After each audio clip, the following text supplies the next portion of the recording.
하나님 말씀은 사도행전 16장 29절부터 40절 교독하겠습니다. 간수가 등불을 달라고 하며 뛰어 들어가 무서워 떨며 바울과 실라 앞에 엎드리고 그들을 데리고 나가 이르되, 선생들이여, 내가 어떻게 하여야 구원을 받으리까 하거늘 이르되, 주 예수를 믿으라. 그리하면 너와 내 집이 구원을 받으리라 하고 주의 말씀을 그 사람에게 전하더라. 그 밤 그 시각에 간수가 그들을 데려다가 그 맞은 자리를 씻어주고 자기와 그 온 가족이 다 세례를 받은 후 그들을 데리고 집에 올라가서 음식을 차려주고 그와 온 집안이 하나님을 믿음으로 크게 기뻐하니라. 날이 새매 상관들이 부하를 보내어 이 사람들을 놓으라 하니 간수가 그 말대로 바울에게 말하되, 상관들이 사람을 보내어 너희를 놓으라 하였으니 이제는 나가서 평안히 가라 하거늘 바울이 이르되, 로마 사람인 우리를 죄도 정하지 아니하고 공중 앞에서 때리고 옥에 가두었다가 이제는 가만히 내보내고자 하느냐?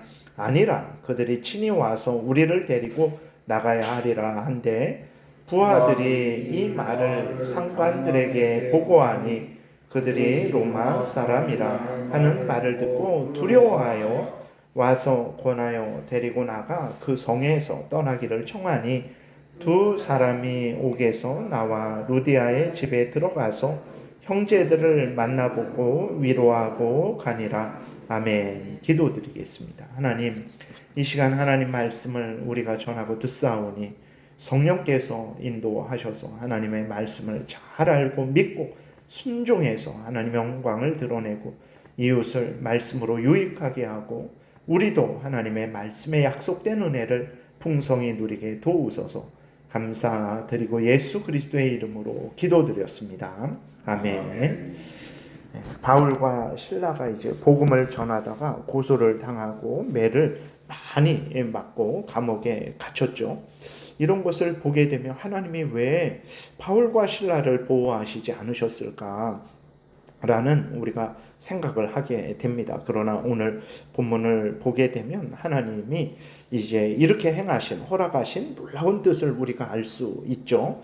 왜 그러셨습니까? 하나님께서 간수를 구원하시기 위해서 그런 것이죠. 그리고 하나님의 능력을 빌립보 사람들에게 증거하시기 위해서 그런 것입니다. 당시 빌립보 관원들도 그렇고 간수도 그렇고 사탄 마귀의 괴계에 아주 깊이 사로잡혀 있었죠. 그리고 자신들의 죄성에 아주 강팍해져 있었습니다. 그래서 바울과 실라가 전하는 복음을 조롱하고 멸시하고, 그래서 복음 전하는 바울과 실라를 잡아다가 때리고 감옥에 가뒀던 거죠.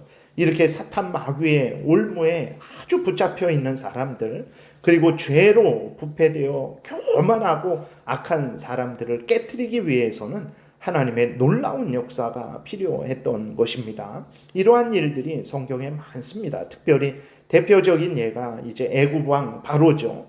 하나님이 모세를 통해서 말씀하실 때 눈 하나 깜짝하지 않았어요. 그러다가 하나님이 내리시는 10가지 재앙을 당하고는 자기의 아들도 죽는 그 재앙을 당하고는 두 손 두 발 다 들고 이스라엘 백성들을 이제 애굽에서 나갈 수 있도록 허락을 해주죠. 물론 조금 있다가 다시 마음이 변해서 쫓아오는데, 이렇게 사탄 마귀의 종로로 타는 사람들, 죄로 오염되고 부패된 사람들의 그 마음은 절대로 깨지지 않습니다. 그냥은 깨지지 않아요. 그래서 물론 부드러운 사람들이 있죠. 사탄 마귀의 종로로 타고 죄로 부패되었는데 그 성품이 부드러운 사람들이 있어요. 아, 그러세요? 예. 하는, 그렇게, 그래서 이 사람은 쉽게 하나님께로 돌아올 수 있겠다, 복음을 들을 수도 있겠다 해도 안 됩니다. 그게 안 돼요. 그것은 사람의 마음이 부드럽고 착하고 뭐 그렇게 되는 것이 아니라 사탄 마귀의 올무를 깨트려야 되는 일이고, 그 죄로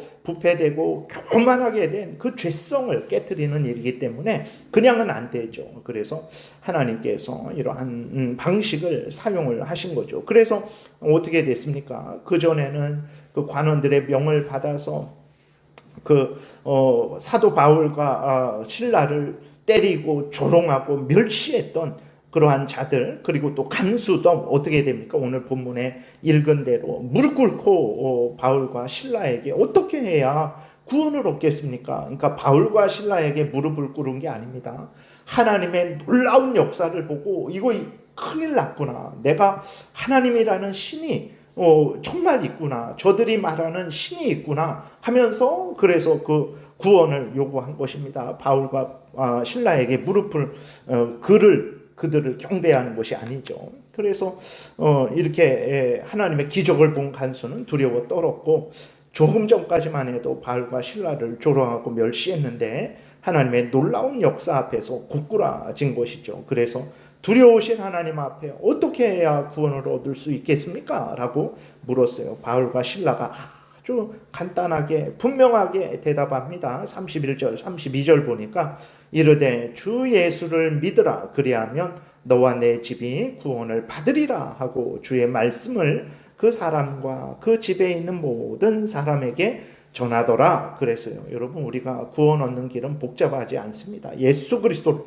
하나님이 보내주신 예수 그리스도, 우리를 대신해서 십자가에서 우리 죄짐을 지시고 우리 대신 죽으시고 우리를 구원하신 예수 그리스도를 구주로 믿으면 되는 거예요. 예수님, 저는 죄인이고 스스로 구원 얻을 수 없습니다. 오직 예수님만이 저를 대신해서 저의 죄값을 치르시고 저를 영원한 천국으로 하나님께로 인도해 주실 수 있는 구원자이심을 믿습니다. 예수님, 저를 구원해 주세요 라고 예수님을 구주로 영접하면 되는 것입니다. 바울이 전한 대로 이제 간수도 그렇고 간수의 온 가족들도 예수 그리스도를 믿었어요. 그래서 바울이 간수의 온 가족에게 세례를 주었습니다. 여러분, 세례는 물이 더러운 것을 씻듯이 예수 그리스도를 믿으면 예수 그리스도의 피가, 예수 그리스도의 대속의 공로가 죄를 깨끗이 용서해주고 정결케 해준다라는 것을 나타내는 거죠. 그래서 세례는 또 하나님의 백성 되고 교회의 회원 되었음을 나타내는 거예요. 그래서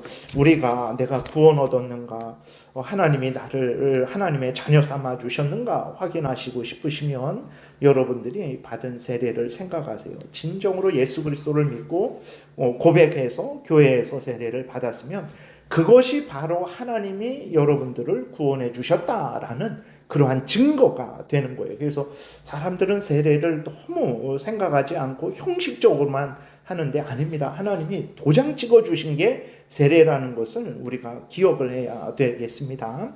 그리고 이제 얼마 전까지는 간수와 바울이 서로 원수였죠. 그러나 예수 그리스도를 믿음으로 어떻게 됐습니까? 서로 한 형제 자매가 되었죠. 그래서 서로 간수가 이제 바울과 신라를 이제 그 상처를 씻어주고 치료해주고 또 음식을 대접해 준 것을 우리가 보게 됩니다. 우리 제일장로교회에서 함께 신앙생활하는 모든 성도님들은 형제 자매임을 분명히 믿으시고 서로 사랑하며 함께 천국길을 걸어가야 됩니다. 그리고 이제 복음을 전할 때에 바울이 주 예수를 믿으라. 그리하면 너와 내 집이 구원을 받으리라. 이 예수, 그럼 예수님이 누굽니까? 예수님이 무슨 일을 하셨습니까? 라고 이렇게 알려줘야 되잖아요. 그러니까 32절에 주의 말씀을 그들에게 전한 거예요. 그래서 정말 복음을 전한다라는 것은 뭐냐? 하나님이 말씀, 성경에 있는 것을 알려주는 것이 복음을 전하는 것임을, 성경에서 말하는 예수 그리스도를 알려주는 것이 복음을 전하는 것이라는 것을 우리가 배울 수 있는 거죠. 그래서 여러분들이 전도할 때에 이 성경에 있는 이야기를 전해주세요. 그렇게 되면 예수 그리스도가 소개되는 것이고 그들이 예수 그리스도를 알게 되는 거죠. 그리고 이제 이 놀라운 일들을 본 빌립보 관원들도 어떻게 됩니까? 바울과 신라를 풀어주라라고 명령을 내리는데 이때 바울이 로마 사람임을 내세워서 상관들이 와서 사과할 것을 요구하는 거죠. 바울이 자기도 한번 이 사람들 골탕 먹여야 되겠다 그런 의미가 아니고 바울이 이렇게 행한 하나님이 주신 그 권세를 올바르게 사용하지 못한 이제 통치자들을 책망하는 것이죠. 당시 로마 시민권이 있으면 누구도 재판 없이 함부로 구금하고 폭행하고 정죄할 수 없습니다. 로마 시민권 있는 사람들은 로마 황제에게 재판받을 것을 요구할 수도 있는 거죠. 근데 빌립보 관원들이 어떻게 했습니까? 하나님이 주신 그 권세죠. 그리고 로마 제국에서 이제 그 관원으로 있는 거죠. 그러면 법을 따라야 되는 것입니다. 하나님이 주신 권세를 주신 그 뜻대로 또 로마 제국의 법을 따라서 그렇게 바울을 재판을 해야 되고, 죄가 있으면 감옥에 가둬야 되는데 재판도 하지 않고 그냥 함부로 때리고 그리고 감옥에 가두고, 이런 일이 없었으면 계속 감옥에 가뒀겠죠. 이렇게 예나 지금이나 지난번 말씀드린 대로 올바르게 행하지 않는 그러한 권력자들이 많습니다. 어제도 보게 되면 뭐 이제 검찰의 보안 수사권을 완전히 없애버렸죠. 참으로 심각한 그러한 문제가 발생할 수도 있는데, 어제 그 검찰의 보안 수사권까지도 폐지하면서 검찰 제도를 완전히 이렇게 아주 뒤집어 엎었죠. 개혁을 하더라도 올바로 개혁을 해야지 그렇게 잘못된 개혁을 하는 거죠. 그러한 관원들이 예나 지금이나 많은 거예요. 그래서 빌립보 관원들도 정말 로마의 법도 따르지 않고 하나님이 주신 그 법도 따르지 않고 자기들 마음대로 자기들 탐욕대로 행한 거죠. 이 일에 대해서 바울이 책망을 하는 것입니다. 너희들이 로마의 관원이고 하나님이 주신 권세를 가지고 있는데 왜 그 권세를 올바로 사용해서 악한 자들을 벌하고 선한 자들에게 상을 주지 않고 오히려 선한 자들을 벌 주고 악한 자들을 옳다 하느냐? 너희들 사과해라 라고 바울이 그렇게 요구를 한 것입니다. 그래서 오늘날도 말씀드린 대로 예나 지금이나 잘못된 관원들이 많아요. 그렇기 때문에 우리 그리스도인들이, 관원들이, 통치자들이 올바로 행하도록 기도해야 되고, 또 우리 그리스도인들이 잘못되는 것이 있다면 이 부분은 하나님의 말씀에 이래서 잘못된 것이고 나라의 법에 이래서 잘못된 것이라는 것을 항상 지적을 해야 되겠습니다. 그것이 우리 그리스도인들이 마땅히 해야 될 일이겠습니다. 기도드리겠습니다. 살아계신 하나님 아버지, 감사합니다. 하나님이 어떤 일을 행하실 때 우리는 깜짝 놀라고 두려워하고 이거 잘못된 것 아닌가 생각하게 되는데, 지혜롭고 능력 있는 하나님께서 하나님의 뜻을 드러내고 하나님의 영광을 드러내고 또 하나님의 택한 백성들을 구원하시기 위해서 다 행하시는 일임을 다시 한번 확인하게 됩니다. 우리의 인생 가운데 갑작스러운 일들이 생길 때에 두려워하지 말고 겸손히 하나님 앞에 무릎 꿇고 하나님의 뜻이 이루어지기를 위해서, 하나님의 은혜가 부어지기를 위해서 구하고 담대히 하나님이 인도하시는 길로 걸어가는 우리 모두가 되게 도우소서. 하나님의 영광이 드러나며 이웃이 유익을 얻으며 우리도 하나님의 크신 은혜 가운데 거할 줄 믿습니다. 감사드리고 예수 그리스도의 이름으로 기도드렸습니다. 아멘. 하늘에 계신 우리 아버지여, 이름이 거룩히 여김을 받으시오며 나라의 임하옵시며 뜻이 하늘에서 이루어진 것 같이 땅에서도 이루어지이다. 오늘날 우리에게 일용할 양식을 주옵시고 우리가 우리에게 죄 지은 자를 사하여 준 것 같이 우리의 죄를 사하여 주옵시고 우리를 시험에 들게 하지 마옵시고 다만 악에서 구하옵소서. 대개 나라와 권세와 영광이 아버지께 영원히 있사옵나이다. 아멘. 지금은 우리 구주 예수 그리스도의 은혜와 하나님 아버지의 크신 사랑과 성령의 교통하심이, 하나님이 하나님의 뜻 가운데 인도하신다라는 것을 굳게 믿고 절망하지 않고 낙심하지 않고 담대히 하나님의 뜻을 따르고자 은혜 구하며 돌아가는 하나님의 택한 백성들 머리 위에 지금부터 영원토록 함께 있을지어다. 아멘.